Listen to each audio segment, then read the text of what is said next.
Reno's neon skyline flickers like a promise it can no longer keep, glowing bright enough to hide the darkness spreading through its streets, but never bright enough to erase it. The crisis unfolding beneath those lights reveals a city stretched beyond its limits, where working people find themselves forced into machines built for vacations rather than homes, built for survival. Rows of recreational vehicles line the back streets like a second city, silent and unacknowledged, forming corridors of metal and fiberglass that were never meant to serve as permanent shelter. These vehicles sit wedged between warehouses, casinos, and half-developed construction sites, transforming industrial zones into impromptu neighborhoods that the public rarely sees and the city would prefer to ignore. This is not a bohemian movement or a community of road travelers chasing sunsets across the Sierra. This is a workforce stranded by numbers that no longer add up, living in vehicles because the housing market has priced them out of the very city they keep running. Since the year 2020, vehicle homelessness in Reno has surged by more than 347%, a figure that would be shocking if it weren't the predictable consequence of a collapsing rental market. The city continues, responding with ticketing, towing, and millions in enforcement spending. But nothing changes because enforcement cannot solve a crisis created by economics. On East 4th Street, between Wells Avenue and Sutro Street, entire blocks have become de facto encampments of recreational vehicles, ranging from 30-foot Class A motorhomes to aging travel trailers hitched to trucks barely strong enough to pull them.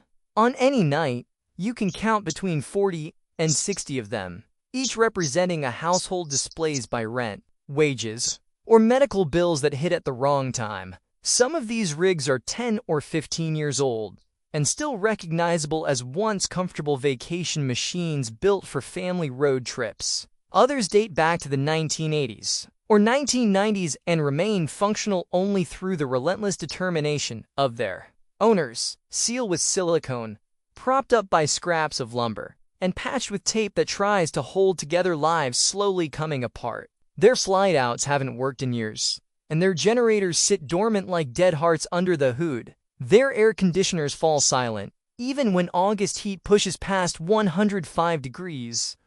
But they still offer four walls, a locking door, and a thin layer of insulation that is better than a tent and immeasurably safer than sleeping exposed to the elements of northern Nevada. Inside these aging recreational vehicles live the people who keep Reno's economy functioning every single day. They are casino workers dealing cards downtown, line cooks sweating in midtown kitchens, housekeepers cleaning the resort rooms tourists walk into without a second thought, warehouse laborers fulfilling online orders, and retail workers and sparks who can no longer afford the housing built near their jobs. There are home health aides driving between elderly clients, rideshare drivers who sleep close to their busiest pickup zones, and construction workers who came to Reno to build the city's new hotels and condos only to discover they could not afford to live in any of them.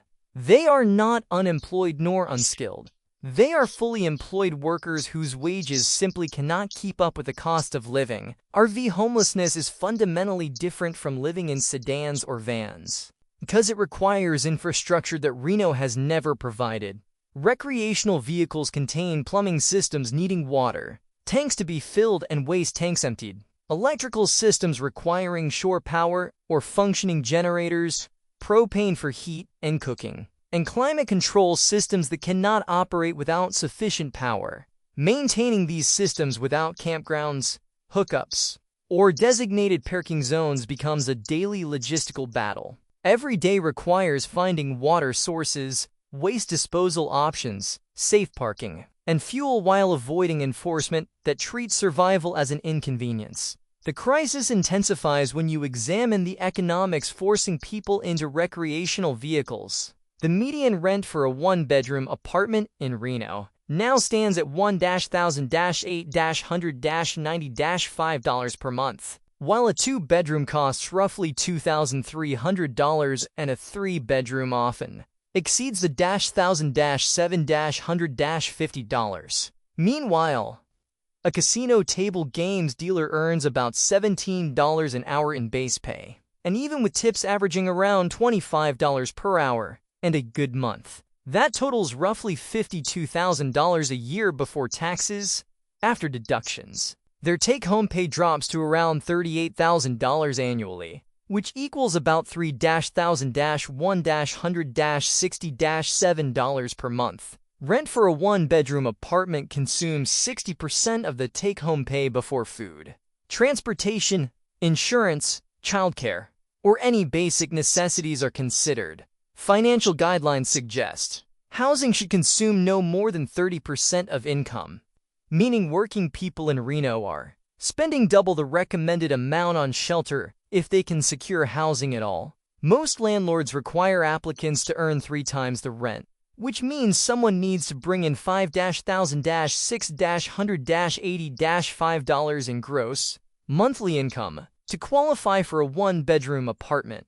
Many workers make around $4,300 before taxes, putting them below the threshold and automatically disqualifying them.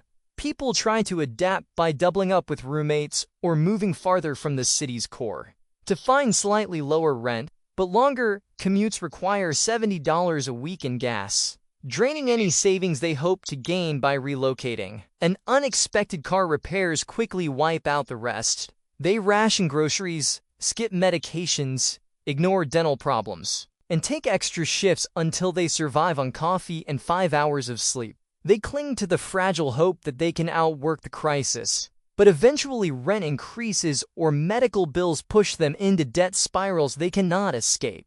Then comes the eviction notice, followed by the sheriff's knock, and the final 4 scramble to move everything they own into cars, bags, or borrowed trucks. When they have nowhere left to go, they buy a cheap recreational vehicle, sometimes a 1998 Winnebago, for $6,000. Whether or not it runs well, because it is the only remaining barrier between their family and sleeping outside. But once the RV becomes home, the next phase of the crisis begins, because Reno's municipal code requires every vehicle to move within 72 hours. For car dwellers, relocating every 3 days is stressful but possible.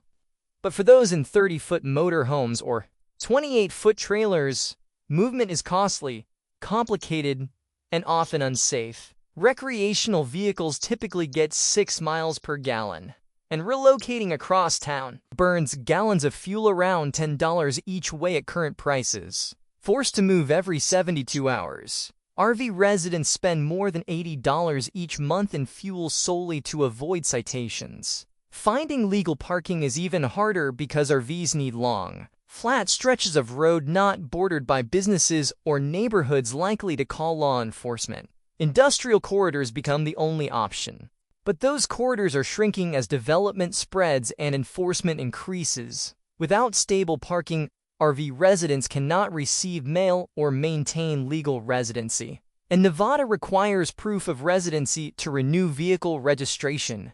Expired registration leads to impoundment, which becomes catastrophic because towing a large motor home can cost between $1,000 and $2,000, and storage fees of $85 per day accumulate rapidly. If the owner cannot pay within 14 days, the vehicle and everything inside it is auctioned.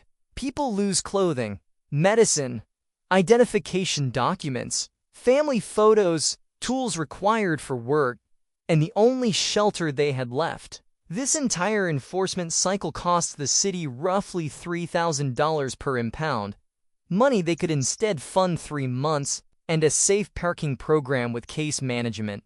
But instead of investing in solutions, Reno invests in displacement that deepens the crisis. The absence of waste infrastructure further compels the burden, because the city offers only 3 public recreational vehicle dump stations, charging $15 per use. For families struggling to survive, even $45 per month for waste disposal becomes unaffordable, forcing them to ration water, delay dumping, or use improvised methods that compromise dignity and health. Meanwhile, city leaders discuss allocating $700,000 annually for increased parking enforcement in areas where RV clusters form.